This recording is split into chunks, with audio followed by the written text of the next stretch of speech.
It's KFI AM 640, and you're listening to The Conway Show on demand on the iHeartRadio app. Ding dong with you. Man, I was home during that earthquake today, and I was rocking and rolling. And then I remembered, hey, Crozier's back tonight. That's kind of cool. Hey now. Nice to see you, buddy. After what, an 8-week vacation? How long were you out? So much, man. God almighty. We had some good fill-ins, some bad ones and some good ones, you know. Really? Yeah. Name names. Jason Nathanson was good. And what was the woman before her that was good? Heather Brooker, Layla Muhammad, Ashley Johnson. Ashley Johnson was Chris great. Little, Andrew Caravella. Wow, we had everybody. Thank you to everyone. Yeah, we had everybody. Chris Little was good, you know. Right on. Yeah. He's hot and young and hungry. I believe in him. I think he's going to do pretty well. He's going to be great. So the earthquake today, I felt like it was right under my house in Burbank. I got the shake alert a little late, but better late than never. And man, I honest to God, I thought, here's the big one. This is it. Every time your house starts shaking and it doesn't stop immediately, you think, here's the big one. Here's the big one. Now, two things. One, when the big one hits, there's going to be no question in your mind whether it's here or not. You won't be asking, and people won't be asking you, is this the big one? Everybody will know. Everybody will know in a radical way. And the second thing is maybe, just maybe, a lot of these little earthquakes are relieving some pressure. You know, like when you belch a little after a pizza and a Coke or something. You know, you have little tiny belches, and then all of a sudden everything's gone, as opposed to one, comedy belch. That, like making room, kind of thing. Yeah, exactly, right, yeah. But you ever known anybody with the comedy belches? Yes. Or they do the alphabet? Yes. Waiting for my wife to call. Well, she can do the alphabet? Backwards. That's great. I didn't know that about her. Did you feel it, Croge? I did. I was in the news prep here right beside where Gary and Shannon went when they were on the air, and it was just, I had them on in the speaker, and I felt it at first. And with these buildings, man, with the newer buildings, and they got the rollers or the springs, yeah, you're never quite sure if it's a truck going by, so you got to take that second to go, all right, what's this? What time did it actually happen? Was it in the 10s or 9s? 12:30? No. 12:20? Oh, yeah, no, you're right. You're right. Yeah, it was later because I remember I got home. Yeah, it was after I got home. So, yeah, it was in the 12s. Yeah. So to hear Shannon go, whoop, ooh, oh. Yeah, I immediately turn on KFI. Yes, that's the key, man. Yeah, I turn on KFI. Gary was on it, man. I was checking right as he was, and he went on. Yep, sure. It started out as a 4.7, but. Right, and then they reduced it. They knock it down. But man, that was it was crazy. And I think of my family first.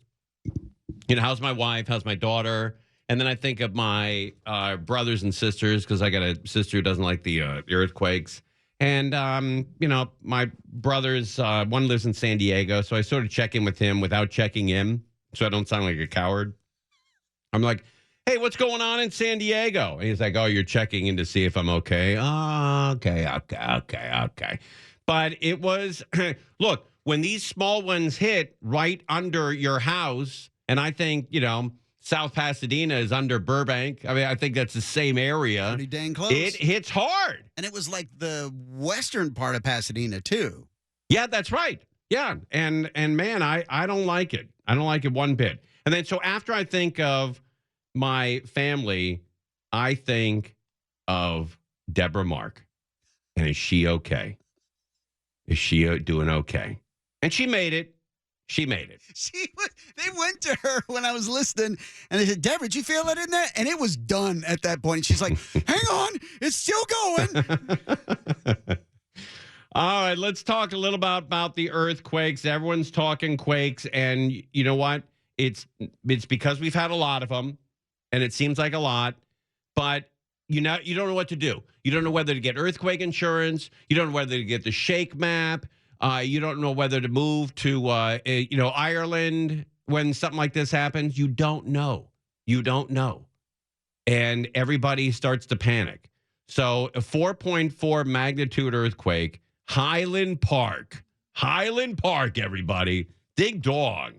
And there was, and again, even though they say 4.4, if you live in Highland Park, that was a 9.8. Like all these people saying that they felt it, I wish I could say that, but to be honest, I'm like Lucy Jones. I did not feel it because we were in a car moving when apparently it hit. We did not feel a thing. We were in the Glendale area. Actually, earlier we were in Highland Park where apparently this had occurred, but we weren't there by then. We were in the. Okay. Then don't put audio of that guy on then. Only put audio about on the guys that felt it. Why are we talking to people that had nothing to do with the story? I could interview 10 million people in Europe that didn't feel it either. I do have Rachel Brown reached out to me to say that she felt it. She's in Pasadena. She felt a huge jolt. Who's Rachel Brown? Is that Mark Brown's wife? That's exactly what I thought. I think it is. I don't know. I don't know the Browns that well. I know Mark Brown. I could text him and ask him. She said it lasted about 10 seconds. Yes. There was shaking following that. That's right. She said also that this quake felt differently than others and that it was loud. Yes, I agree. It was loud. The windows were shaking and it was loud. And that bothers me, that it was so loud. For her. And that after 5 years of living in SoCal, she's used to earthquakes, but this one rattled her. I'm with her on that one. There was something special about this one. Because I immediately, when it started, I yelled out in the house. I go, "Dig dog!" That's my earthquake alert to the family. No, you didn't. That's what I do. You didn't. Yeah. Oh my God. That's how I wonder if you could change the audio alert on the Shake Alert app to that. I think you could. Yeah. Dig dog! Get out of the house! Dig dog! And she admits that she was a little bit scared. She also worried about her. Did you feel it, Angel, down there? No. Okay. I was going to say, put me on. I didn't feel it. Oh, good. Okay. All right. She also worried about her father, who was taking a shower at the time, but everything was fine. Oh, wait a minute. She also worried about her father, who was taking a shower at the time. Oh, Bubbo. Shower at the time, but I think we got something here. I think we've got something. Oh, yeah. Oh, boy. Oh, wow. Ooh-wee. and she admits that she was a little bit scared. She also worried about her father, who was taking a shower at the time, but everything was. Not quite. We work on it here. A little bit scared. She also worried about her father, who was taking a shower at the time, but everything was fine. So he was taking a short shower. So that's what Rachel had to share. And then Gabe Santos, director here, also let me know that he was in Sherman Oaks and he felt it. He described it as sort of a medium jolt. He did, however, get that shake alert, which I did not get. I didn't get it. I got it. A little bit after the earthquake, but still, as Neil Saavedra said, the bottom of the barrel is still in the barrel. He's still there. Yeah, I still got it. I got it. And you know what it said? Instead of, shaking is about to begin, mine came on and said, "I hope you survived. I hope you survived." Because I was getting it late. He said he got the shake alert about 1 second before the actual jolt. Wow. Okay, well, there you go. And I heard from my friend Karen, who lives in Pasadena, and she said that everyone was out on the street. They all left their... Yes, it was big in Pasadena. Old buildings, earthquake close, bad combo. Individual apartments, and she said it's the worst that she has felt since Loma Prieta. And she goes, "Keep your gas." What is that? The worst that she has felt since Loma Prieta. What is Loma Prieta? I don't know. What is that? Prieta. Is that was that another earthquake? I don't know. Individual apartments, and she said it's the worst that she has felt since Loma Prieta. Is that a restaurant? She got food poisoning? The worst that she has felt since Loma Prieta. I don't know. And she goes, "Keep your gas tank full." So she's a little worried. Karen, I hope you're okay. Yeah, I do that. Prieta. What is it? It was an earthquake, 1989, Okay. California Central Coast, October 17th. Oh, wow. And it was let me see how big this earthquake was. It was, dun, dun, dun, dun. We got plenty of time. Yeah, plenty of time. I'll get back to you. No. Then you just want to wait. Let me Okay. just scroll through this. 6.9. Do we have Richter scale waiting music? Yeah. Was it let's get some shaking 6.9? rating. Wait, that's the same 6.9. size of the Northridge quake. That's Oh, huge. yeah. That's Yeah. huge. All right, I'm with her. All right, earthquake, radical earthquake today. And don't tell me it's not Don't tell me it's a 4.4 and it's no big deal. It was a big deal in the Valley. It was a big deal in Los Angeles, and a lot of us started the panic because we thought it was the big one. Bingo. You're listening to Tim Conway Jr. On Demand from KFI AM 640. Dr. Lucy Jones, who is with us. And Dr. Jones, man, I think of you every time this Earth starts moving.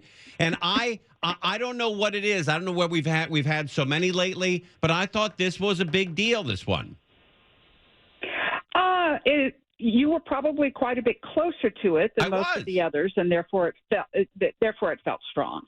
Okay. I actually completely missed it, even though like people were scared in the seismo lab. But I was driving into a grocery store. Didn't feel a thing. No. So when you're driving, would you feel the big one when you're driving? Yeah, I was actually driving during the Whittier Narrows earthquake almost 40 years ago, Oh, wow. and I thought my car was breaking down. Oh, okay. Because I was having trouble controlling the steering.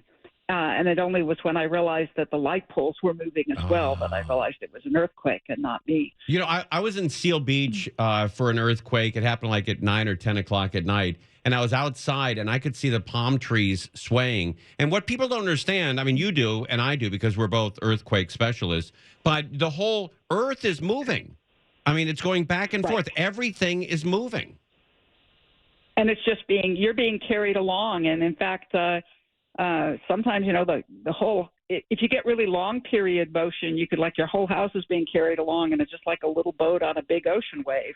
Right. Depends on the frequencies that are coming through. So when you're a long ways away from a big earthquake, the high frequencies are gone and it's that's why you get a rolling motion. Dr. Jones, let me ask you, during the Northridge quake, the 6.9 or was it downgraded to 6.7? I can't remember. 6.7. 6.7, okay. It was never 6.9. Okay, all right. No reason to yell. I mean, love the information. The attitude is a little much. But so when you move with that kind of earthquake, how many centimeters or inches is everything moving, or feet? Feet. It depends on how far away you are. But I mean, 6.7, the fault, one part of rock passed over the other part along the fault, a distance of about 3 meters or about 10 feet. So everything, most everything in the valley moved 10 feet and then moved back? Yeah, well, actually, that's the permanent offset, right? Wow. By the end of the everything was a little bit farther north, and the mountains were a bit higher. The mountains, I mean, that was what happened on the fault. Up at the Earth's surface, it's a bit less. I think the mountains grew about 5 feet during the Northridge earthquake. So I was living in Sherman Oaks at the time. Did I move 10? Did my building and we all move 10 feet north? Oh, probably only a few feet by the time you're up at the Earth's surface. Okay, right? Just a few feet. Okay, but that's a big deal. I mean, and you say it doesn't relieve any stress for the big one, though. No, all right. It relieves the stress exactly where it happens. It distributes some of that stress to elsewhere. But the really big release can only happen in the biggest earthquakes. Okay. So you just don't move enough to make a difference. Because in the big earthquake, there will be places along the San Andreas Fault that move up to 50 feet. Oh, my God. Is that right? But everything is moving 50 feet. Well, at the fault, it's offset. And so you have a road or a pipe that crosses the fault. One part of it is now 50 feet away from the other. I visited a site in New Zealand that they had 55 feet of offset, and there was a stream that crossed it. And one part of the stream was now 55 feet away from where the rest of it was. Wow. Oh, that's wild to see. It's really cool to see that kind of power is amazing. It is. It is. And it doesn't happen very often, right? Right. This type, right? The earthquake that we had today, instead of happening on a 200-mile-long fault, is happening on something maybe 50 to 100 yards across, and one side probably moved a few inches compared to the other side. Okay, and it happened fairly. It wasn't that big an earthquake. It happened fairly close to Pasadena, and there are a lot. I'm sure most of them, if not all of them, are retrofitted, but still, there are a lot of old buildings in Pasadena. A lot of them. There are a lot of them. They aren't completely retrofitted. All of the brick buildings in Pasadena have been retrofitted. Oh, good. And they've started a program of retrofitting the soft first story. That's like the Northridge Meadows apartment building. There's a lot of those sort of apartment buildings in Pasadena, and the previous mayor got it through, and we're underway on a retrofitting program for those types of buildings. Okay. And the city hall has been put on a base isolation system. So I wonder if they really felt much of anything at all. They did break a water pipe in front of City Hall, I understand. Okay. I don't know if you know Robert, is it DeGroot? DeGroot? Oh, yeah. He's with Shake Alert. Right. He works for the U.S. Geological Survey, the people I used to work for. Okay. He's And coming he on at has 5 the today. outreach. Perfect. He can tell you all of what happened with the Shake Alert system for this earthquake. I gather it worked quite well. Okay. Do you have any dirt on him I could lay on him? No, he's a really nice guy. Sorry. All right. I really appreciate you coming on. I know it was a small one in your world, but still, we turn to you because nobody's replaced you in Los Angeles. There is no current Dr. Lucy Jones that has come up after you. Well, it's Bob's job to take on that piece of it. See how he does as a comparison. Okay. Okay. All right. Okay. We'll talk to Robert, though. I really appreciate you calling in, and we'd love to be a first in line when the big one hits. I just hope I'm in town. I mean, what if I'd be really bummed if it happened while I was on vacation. You're exactly like me. My wife said, "Oh, wouldn't it be great if we were in Oregon?" I said, "No, I want to be here for the big one. I want to experience that." I've spent my life studying it. I'd hate to miss it. Me too. I mean, they call me the Dr. Lucy Jones of Burbank.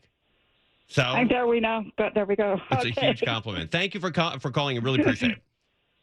Sure. Thank you, Tim. There she goes. Dr. Lucy Jones, the most soothing, greatest voice in the world. Earthquake legend. You are in total panic mode. She comes on and says, "I got you.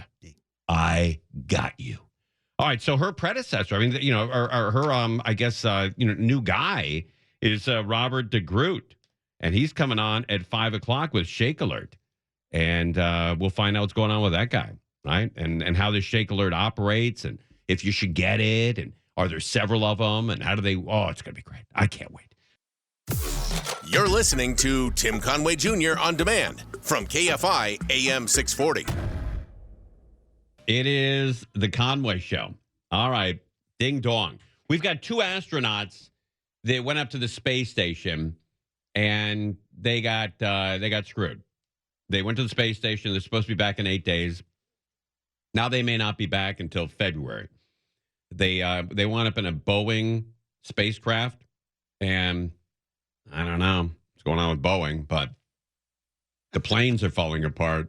I can't imagine, taking the more advanced module to space. When they initially had the problems putting that thing into space, because it took more than a couple tries and a couple redos, at that point, if you're one of those 2 astronauts, are you just packing up a little bit more? Knowing that when you do go up there, you could linger a little longer? Yeah, extra toothpaste. All right, we have retired astronaut Clayton Anderson is with us. How are you, sir? I'm good. How are you guys? Oh, man, it's so cool to speak to a guy who's been in space.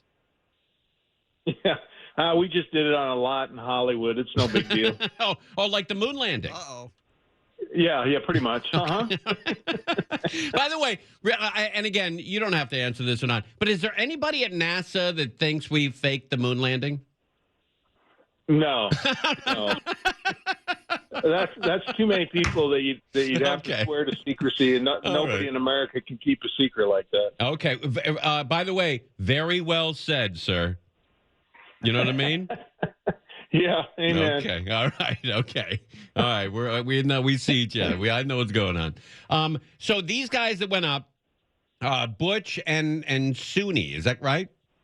Sunny. Sorry. Sunny Day. Yeah, man, those are so great names. Such great names. It's almost like 2 Western outlaws, Sonny and Butch. But how'd they get stuck in space? Well, I don't think they're screwed, right? I think they like it, right? Every astronaut wants to go back to space. Sure. And they want to spend a long time there, although they don't want to spend too long a time there, I guess. So when they went up, understanding they'd be 8 or 10 days, that was their mental mindset.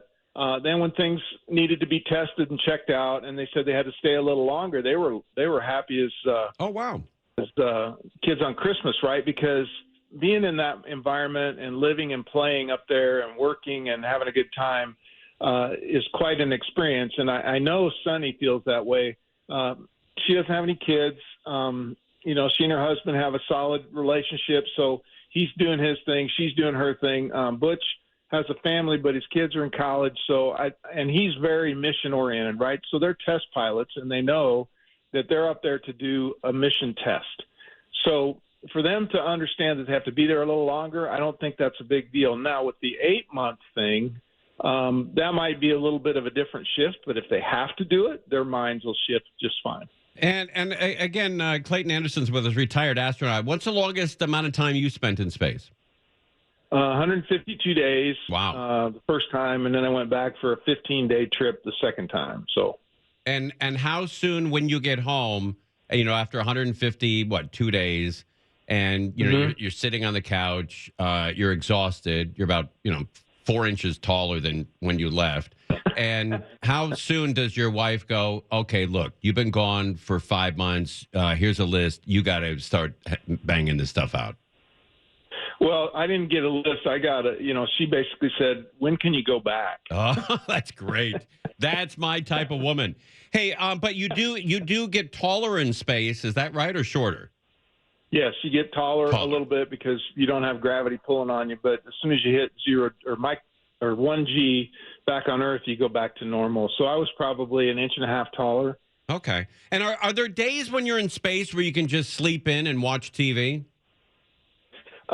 Yeah, a little bit on the weekend. So on Saturday morning, you have to clean the space station. That's kind of your big ticket item. Sunday is a free day. You can do whatever you want. But usually the call to nature is what wakes you up and you get hungry and you want to have some breakfast. So, I don't know that I slept in too much on the weekends, but maybe an hour extra. Is it important to go with fellow astronauts that like the same temperature as you do inside the station? Yes. When I was there for my first 4 months or so, we got along great. Oleg and Fyodor were 2 Russian cosmonauts. We liked the temperature of the station cold, Then when Peggy Whitson came up with a new crew and I was going to be replaced, she immediately said it was too cold and raised the temperature. And in an environment like that, it's easy to tell, right? That when it gets warmer, it's pretty obvious to you. So cold is better. I slept really good in the nice cold sleep station I had, and the AC blowing across my face, and sleep was good. What's the exterior temperature of the space station? Well, if the sun's out, it can be 250 degrees Fahrenheit, and if the sun's behind the Earth, it's as cold as minus 250. Wow. But inside, it's about 72 degrees, 55% humidity, and a slight breeze out of the south. Did you do any spacewalks? I did 6. Wow, man. How cool is that? For me, that was the ultimate, right? I wasn't a military fighter pilot, so I'd never get to drive or fly the shuttle. So, doing a spacewalk was very, very cool. Is it true that you guys carry a cyanide tablet in case, you get disconnected? No. No. No, but if I told you the truth, you'd have to kill me. So. Oh, it's okay. So how long was the longest spacewalk you had? 7 hours and 41 minutes. My first one right out of the gate with the Russian. So. Are you tethered? Yeah, well, you're supposed to be. I mean, okay. You don't have to be if you don't want to, but that can lead to bad stuff if you're not careful. So they teach you tether protocol. Okay, but it's your option whether to be tethered or not? No, it's your stupidity to be tethered or not, right? The requirement is that you're supposed to be tethered, but some people have gone out and they haven't been tethered, and, it's like, you dumbass, do you want to come back or not? Hey, I heard the problem with the Boeing space capsule to bring the astronauts back, there's only 2 minor problems, the fuel and steering. Yeah, you can say it that way. So there's thrusters that help you steer. All right. right? Little rocket jets. And then there are helium tanks that have helium gas in it. And in order to get the propellant to the thruster, you have to squirt helium gas into the manifold, right? Because that acts as the push to push the fuel into the thruster. Because on Earth, your gas tank is driven by gravity, right? You put the gas in, and gravity pulls it in and to your fuel injectors and all that system and those kind of things. So in space, it's different. And so the helium tanks, some of them leak, but that's not a big deal if it's a very small leak, right? A lot of things leak slowly, and it's not a big deal. The thrusters, the ones that aren't performing, they have redundant thrusters, right, to take their place. And that's how spaceships are designed. It's called fail operational and fail safe. If I have a failure, I want to still be able to operate my spaceship. If I have a second failure, I want to be safe in my spaceship. So if Boeing follows those precepts, right, I think that Butch and Suni would be just fine coming home. I think that the systems in the vehicle will perform okay. But that's just Clay, and I'm not intimate to the details and the arguments that are going on within NASA and the Boeing engineer world. But before they left the space, did they see any of the news footage of the doors flying off and the tires flying off Boeing planes? Oh, that's Boeing aircraft. Come on. Okay, all right. Okay. Hey, can you stay with us? I know you're a busy man, but I can't believe we have an astronaut on the phone. We'd love to have you stay if you don't mind. Yeah, sure. Oh, this is great. Okay. Retired astronaut Clayton Anderson's with us. This guy's been in space a lot, and we have him on the phone. It's great. You're listening to Tim Conway Jr. on demand from KFI AM 640. Retired astronaut Clayton Anderson, who's been in space a billion times. His longest stint was 152 days, and he is with us. We're talking about Suni and Butch being stuck up there in space. Mr. Anderson, thank you for coming back, man. I really can't believe it. I read that in your bio that you were rejected 14 times before NASA finally said yes to you. Yeah, depressing thought, isn't it? Wow. But what a great excuse. If any time something goes wrong up there, you're like, hey, I was rejected 14 times. You guys handled it. Yeah, I tried to use that a couple times, and it didn't fly so well. But so when the space station, not only do you have to be a scientist up there, but you have to be an astronaut, you have to be a pilot, and it sounds like you have to be a mechanic as well, and you have to know how to rebuild certain instruments and certain parts of that capsule and that space station if it goes sideways. Well, some of those things are true. You kind of have to be a generalist. At least in my opinion, you don't want to get too far in the weeds because that can just bog you down. Okay. And you have a big support team on the ground in mission control, and Boeing for the Starliner has a bunch of engineering support for the Boeing company. So you have to know kind of the big picture of how things work, and they're going to teach you the pieces to operate the system. But then if you get into the need to fix something, there's always help, right? They'll have a procedure for you. You'll follow the procedure. If you get to a point where you go, hey, I don't quite understand the step, they'll say, well, that means you should do this. And so they'll help walk you through it. Okay. Now, by the way, packing for 8 days up there, do you take 8 pair of socks, 8 underwear, 8 T-shirts, and is there a washer and dryer up there? First, you can't wash clothes, so no, there's no washer and dryer. You throw them away after you wear them a certain period. The shuttle guys, so when I lived on the station, I had 2 or 3 shuttles come up and dock with crews and stuff, and they would come down every freaking day with a brand new shirt, with their logo on it, and I go, what is going on? So I called NASA and I complained, right, because I had, one shirt for a month pretty much, and NASA finally changed it over a little bit, but I would imagine Butch and Suni just brought up a little bit of clothing because they don't have a lot of room in the Starliner. And then the cargo ships come to the space station, and I'm sure they had packed stuff for Suni and Butch just in case they got delayed. So there'll be ample underwear and ample toothpaste and ample T-shirts and all that good stuff. Now, when you're blasting off, what is the G-force like? How many Gs are there when you're basically in a controlled explosion? Is that what they refer to it as? Yes, and it's probably less than 3 for most rockets that go into space. Okay. The only time you experience heavy G's like 8 to 10 is if you have a bad day and you're on some kind of abort trajectory where there's not as much control. So I experienced 2.7 going up and 2.7 coming home. Now, when you're up in the space station, do you have to maneuver it to avoid space junk? The ground watches for that for you, so they can track a lot of the pieces that are bigger than a baseball. Okay. And so if one, and imagine the space station with 3 cubes drawn around it, a red cube, a yellow cube, and a green cube. If the thing is passing through and they can watch its trajectory, if it passes through the green cube, nobody cares. If it passes through the yellow cube, some people on the ground go, we should watch this more closely. If they see that it's going to pass through the red cube, then we do a debris avoidance maneuver. We call that a dam. And then we go to our escape vehicle of choice. So Butch and Suni would go to Starliner. The Russians would go to the Soyuz. Oh, wow. The SpaceX crew 8, I think it is, would go to the SpaceX, right? And you hang out there until there's no longer a threat. Now, the station can move to get into a different orbit to avoid that debris, but it takes a while, right? It takes planning. So you have to know a couple days in advance that it's going to come into the red box. We need to do a maneuver to get out of the way.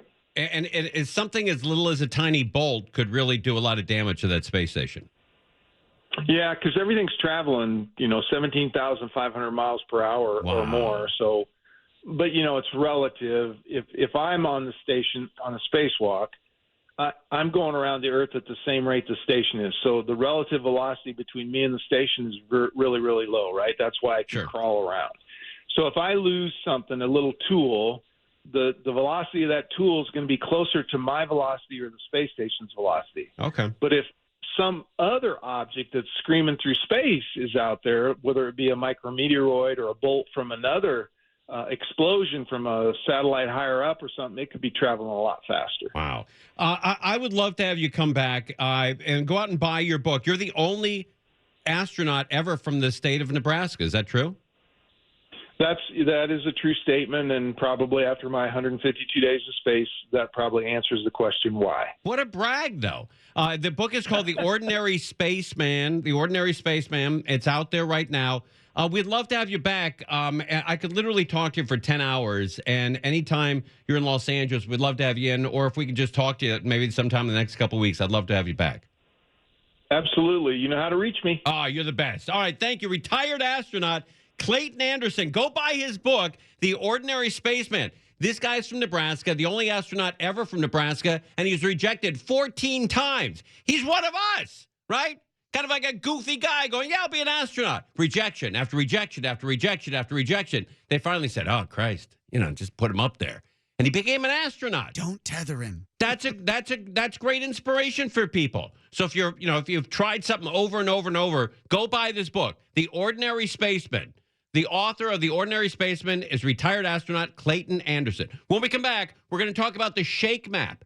We're going to have the guys who put that together with us when we come back. Robert DeGroot. They put it together, and we'll find out when to get it, how it works, which ones to have, all that stuff. When we come back, the great shake alert.